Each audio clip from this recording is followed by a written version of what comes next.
인류의 스승 석가, 공자, 소크라테스, 예수의 삶과 가르침의 교집합을 찾아서 첫 번째 시간, 분명한 모색의 시간입니다.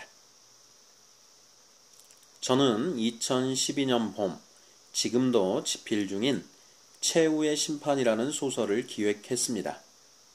이 소설의 화두는 어떻게 살아야 하는가입니다. 충분히 쓸 수 있을 것이라 자신만만했는데 정말 딱 100쪽 정도 쓰고 나니 더 이상 쓸 내용이 없었습니다. 어떻게 살아야 하는가에 대한 진지한 성찰이 부존재했기 때문입니다. 아내는 끙끙대는 저에게 당신이 지금 이런 소설을 쓰는 것은 불가능하다. 충분히 더 살아본 뒤에 차분히 써봐라고 충고했습니다. 하지만 저는 동의할 수 없었습니다. 인생을 더 살아본다고 하여 답을 찾을 수 있다는 보장이 없었기 때문입니다.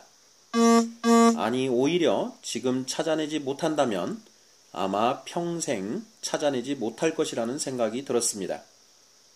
이때부터 이것이 제 삶의 화두가 되었습니다. 고민하다 보니 더 큰 문제가 있었습니다.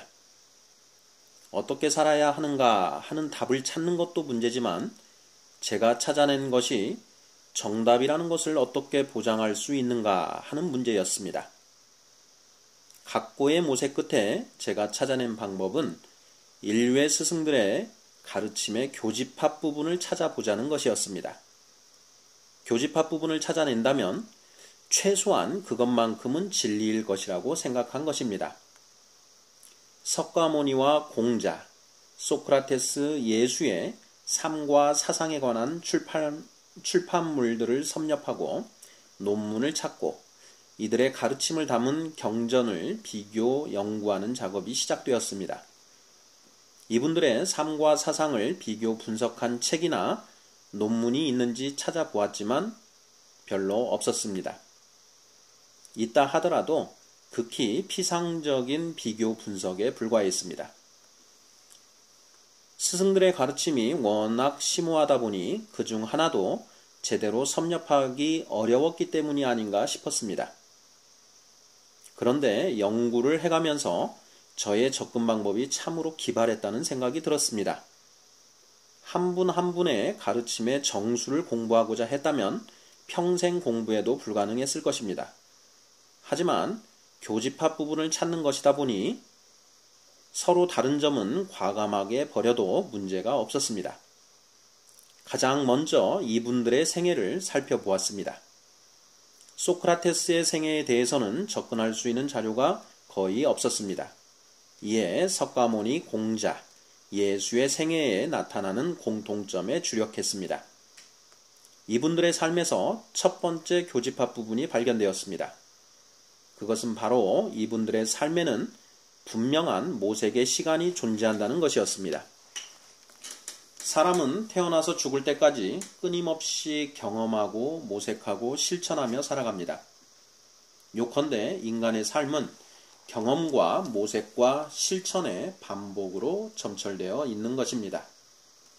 하지만 인간의 생애를 면밀히 관찰해보면 일정한 패턴이 발견됩니다.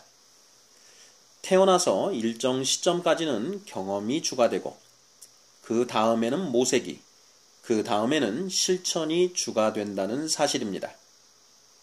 이러한 패턴에 따라 인생을 구분하면 경험기, 모색기, 실천기로 나누어 볼 수 있습니다. 경험기는 내가 태어나고 살아가야 할 세상을 배우고 익히고 경험하는 시기이고, 모색기는 어느 정도 파악한 이 세상에서 어떻게 살아갈 것인지 모색하는 시기입니다. 실천기는 각자 모색한 결론에 따라 자신의 삶을 영위해내는 시기입니다. 인류의 스승들의 삶에는 이러한 구분이 확실했습니다. 보통 사람들과 확실히 다른 점은 모색기가 아주 분명하다는 점이었습니다.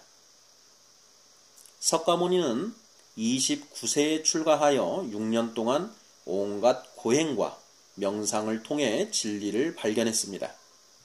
공자는 15세에 학문의 뜻을 세우고 50세에 1000명을 깨달았습니다. 예수는 30세에 세례 요한에게 세례를 받고 성령에 이끌려 광야로 나가 마귀의 시험을 통해 자신의 사명을 깨달은 후 3년의 공생의 기간을 보냈습니다.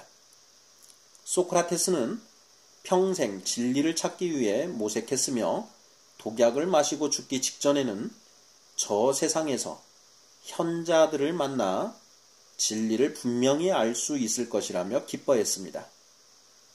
이처럼 인류의 스승들은 분명한 모색의 시간을 가졌습니다. 석가모니는 목숨을 걸고 진리를 찾았으며 공자는 35년간 1000명을 찾기 위해 공부했습니다. 여러분의 인생은 어떻습니까? 확실한 모색의 시간을 거쳤습니까?